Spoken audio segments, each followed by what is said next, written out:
Айгүл мұғалім бастай беріңіз, я?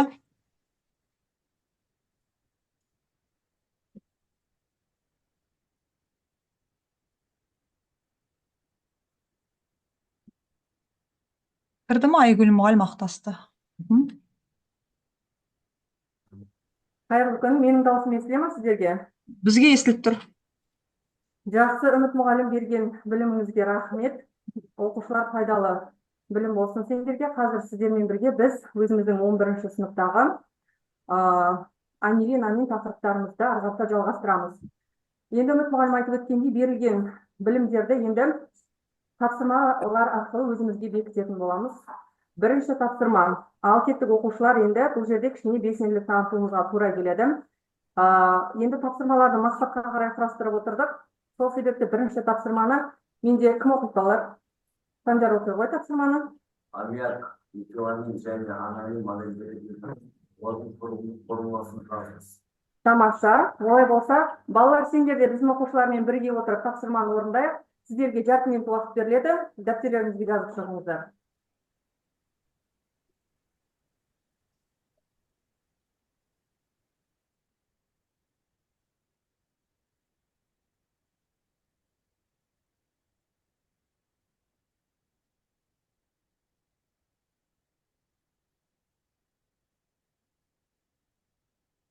Аяқтасақ белгі береміз, иә балалар?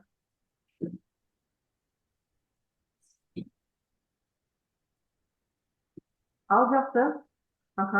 Олай болса, қарастырып шығайық балалар. А бізде суретте берілген ненің формуласы, моделі? Тамаша. Бұ нұсқасы? Ал С нұсқасы? Ал енді балалар құрылымдық формуласы дұрыс шықты ма, бұрыс шықты ма? Қарап тексеріп шығайық. Біріншісі бізде метиламин, екіншісі анилин, үшіншісі аммиак, иә? Балалар, кімге дұрыс болды дейінгі деп белгі береміз, иә? Тамаша. Жақсы. Олай болса, балалар, екінші тапсырма. Тапсырманың берілісін кім оқиды? Оқи ғой, Ілияс. Берілген аминдердің номенклатурасы бойынша атап шектеңіз. Тамаша. Жаңа бізде болған, иә?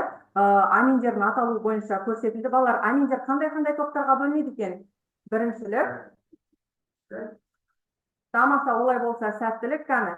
Біріншісін атай қойыңдар. Кім атайды балалар? Жарайсызсыңыз? Диметиламин. Я балалар дұрыс па? Шапалақтап отырыңдар.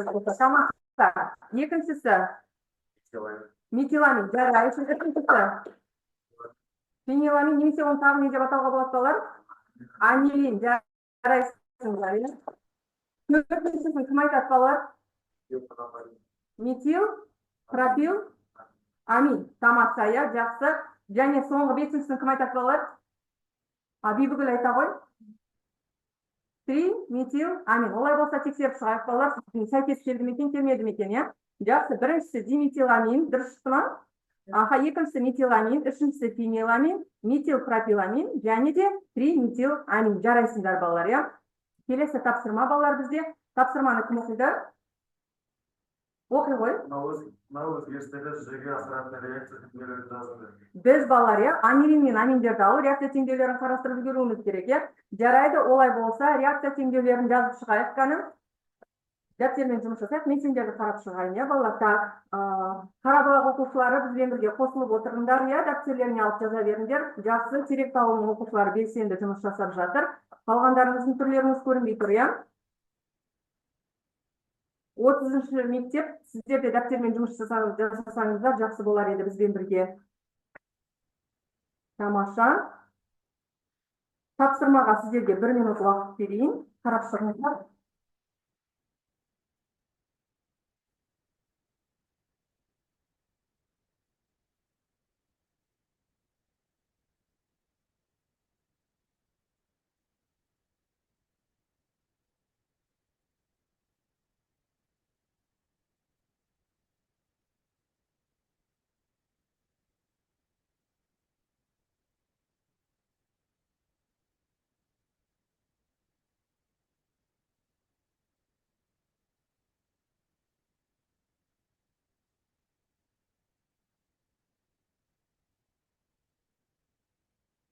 Жақсы, тапсырманы тамамдап қалдық. Олай болса, балалар, уақытты үнемдеу үшін тексеріп шығайық. Кімде қандай қателіктер бар екенін. Дәптерлерімізді бір-бірімізбен, көршілерімізбен алмастырайықшы кәні, жүкті. Тапсырмамызды қарайық. Жақсы, мен тақтаға жауабын шығарамын, сіздер қарап шығыңыздар. Қанша дұрыс жауабы, қанша қате жауабы бар екен, бірге тексеріп көрейік кәні. Шыңғыс, Ильяста неше нұсқасы дұрыс екен? 4 нұсқа дұрыс. Жарайсың, Ильяс, Санжар, Нәбиде неше нұсқа дұрыс екен? Тамаша, Жантөре. Тамаша, Бибігүл, Алмазда неше нұсқа дұрыс? Жарайсыңдар. Олай болса, балалар, енді алған білімімізді ары-қарта тереңдету үшін сіздерге мынандай есеп сынайын. Есепті оқиды бізде Шыңғыс, дәптерлерімізді өзімізге аламыз, тамаша. Шыңғыс есепті оқи қой. Тақтата тұр.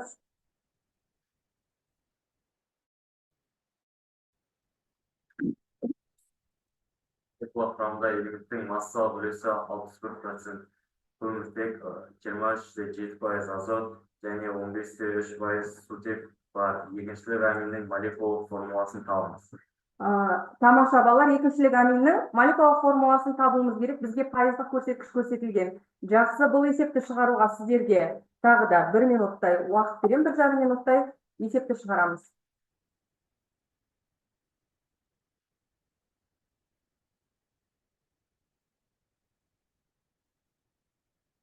Балалар, есептің жауабын айтпас бұрын, қазір Терек ауылының оқушылары мен Қарабұлақ ауылының оқушыларынан жорамалды шыққан екіншілік аминнің формуласын сұраймын, сондықтан дайын отырыңыздар.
Жаңа айтқанымдай, бізде Терек ауылының оқушыларында жауап қандай болды екен, балалар?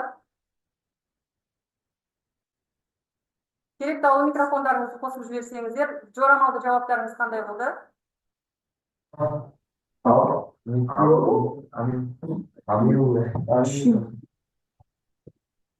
Жауабы не шықты? Метилэтиламин. Тамаша, я дұрыс айтасыңдар балалар, метилэтиламин түзіледі екен. Ал ол есепті қалай шығардық? Бізде қазір Шыңғыс түсіндіріп өтсе. Шыңғыс түсіндіріп өтсе ғой, есепті қалай шығардық? Көміртек, азот, сутек масса үлесі пайызын берілген, оны массасына бөліңіз. Содан соң ең шыққан аз мәнді қайтадан бөлу арқылы табамыз. Сонда С3, H9N шықты. Метилэтиламин. Тамаша. Дұрыс, иә. Балалар, кімге шықты? Қол көтеріп жауаптарыңды қарап жіберіңдер. Метилэтиламин. Нәбис, сізде қалай шықты? Метилэті. Жарайсыңдар балалар, иә. Бұл есептің шығаруы қарапайым. Бізде жаңағы массалық үлестерін алып, атомдық массаларына бөлеміз. Яғни ең кішкентай бізде шығып тұрған сан мәнін 1,7 шығып тұр. Соны барлық сандарға бөліп шығамыз. Бізде сонда көміртек саны 3 шықты, сутек саны 9 және азот саны 1 шықты. С3, H9N. Бұл жерде бізде екіншілік амин түзіліп тұр екен.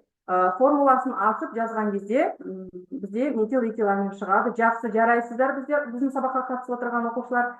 Келесі, сіздерді кішкене ширатып алу үшін тағы бір тапсырма беріп көрейін.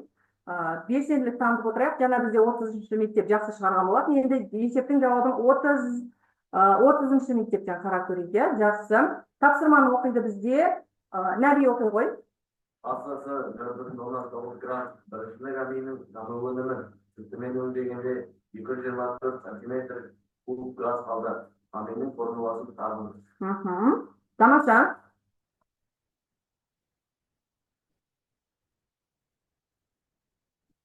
Сіздерге 2 минут уақыт беріледі. Так, 31-ші мектеп қосылып отырыңыздар.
Басқа мектептерде бар екен есептің жауабын шығарғандар.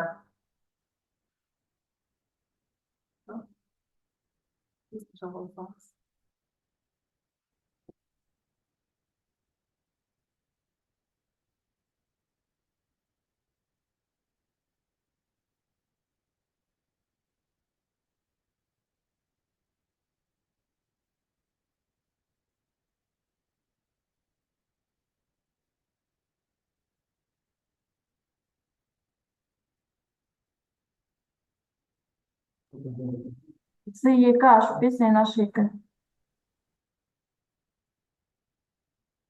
Жақсы. Қай мектептің отыр жауапты? Наш мектеп. Директоры, иә, 30-ші мектеп. Жақсы.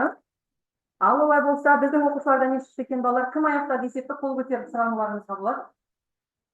Жақсы, Жантере. Жауабын айта қой. С2H5 Етеу? Амин. Олай болса, балалар жауапты мен тексеру үшін бірінші дәптертерімізді алмастырамыз. Жүктардың Ильястікін Шыңғыс тексереді, Шыңғыстікін Ильяс. Жақсы, дәптертерімізді қараймыз балалар, мен жауабын сіздерге шығарамын. Балалар, мен бұл слайдты сіздерге чатқа салатын боламын. Есепті егерде түсінбей жатсаңыздар, анығын мен сіздерге YouTube арнасына салып қойдым. Сол жерден қарап, қалай шығарылуын қарайсыздар. Жантөренің айтып отырған жауабы этиламин өте дұрыс. Сол жерде бізде берілген массамен жұмыс жасап, екі түрлі пропорцияны және формулаға салу арқылы шығарамыз, және алкандардың жалпы формуласына салу арқылы 28-ді 14-ге бөлгенде 2 шығар, яғни көміртек санын 2-ні басшылыққа ала отырып салсақ, бізде этил аминнің формуласы шығады. Жақсы балалар, осы есептерді шығару барысында қиындықтар туындады ма? Жоқ, олай болса біз нені үйрендік? Мақсат бойынша қарап шығайықшы. Біз нені үйрендік балалар?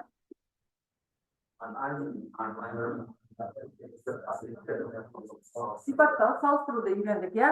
Тамаша, және тағы нені үйрендік? Тамаша аминдердің номенклатурасының жүктелуін үйрендік, одан кейін. Тамаша, және де екі есепті біз шығарып үлгердік. Енді балалар, сіздерге қызықты болсын, мен сіздермен бекіту тапсырмаларын, бұның ішінде жаңа айтып кеткен физикалық қасиеттері болды, иә балалар, химиялық қасиеттері болды. Осылардың қаншалықты есімізде қалды екен? Тапсырманы онда мен шығарып отырамын, біз сыныппен бірге орындап отырамыз, иә? Қазір бір минут. Так. Жақсы, балалар, сіздер де бізбен бірге қатысасыздар деген ойдамыз. Жақсы. Аминдердің қайсысы жоғары температурада қайнайды? Тамаша, өздеріңді қолдап отырсаңдар болады, иә балалар? Екінші, аминдердің суда ерігіштігі қандай болады?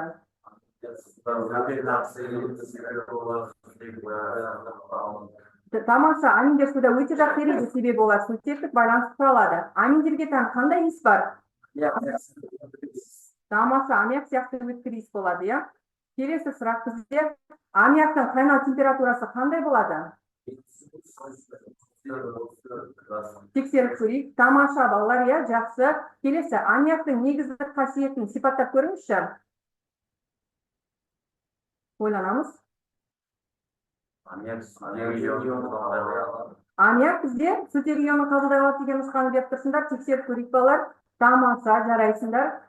Келесі, анилиннің негізді күшінің аммиакқа қарағанда төмен болуының себебі неде?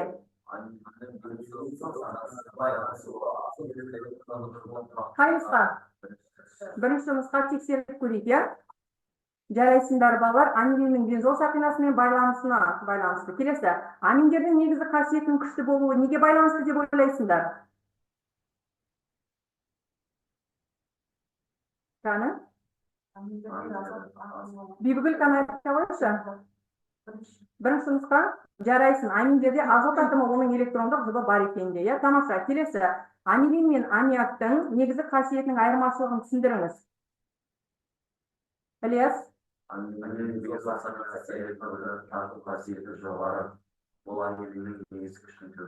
Тексеріп көрейін ба? Нақты жауабын қой. Дұрыс, жарайсың. Келесіне маған Жантөре жауап береді. Аминдердің негізді күшін анықтау үшін қандай әдіс қолданылады? Жарайсың. Өте дұрыс, иә, балалар. Ал енді жұмысымыздың аммиактың судағы ерігіштігі қандай?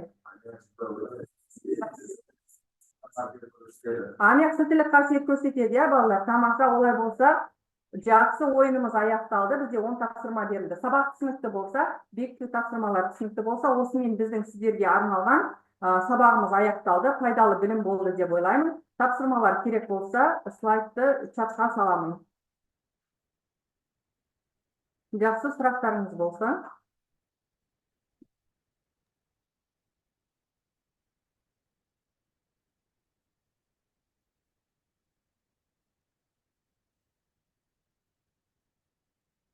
Мұғалім, біздің сабағымыз аяқталды. Жақсы. Көп рахмет, Айгүл мұғалім. Бірлесіп жұмыс істей береміз деген ойдамын. Сәтімен өтті деп ойлаймын барлығы. Көп рахмет. Жақсы, өздеріңізге де рахмет. Балалар өте жақсы жауап берді. Жақсы. Сау болыңыздар. Сау болыңыздар.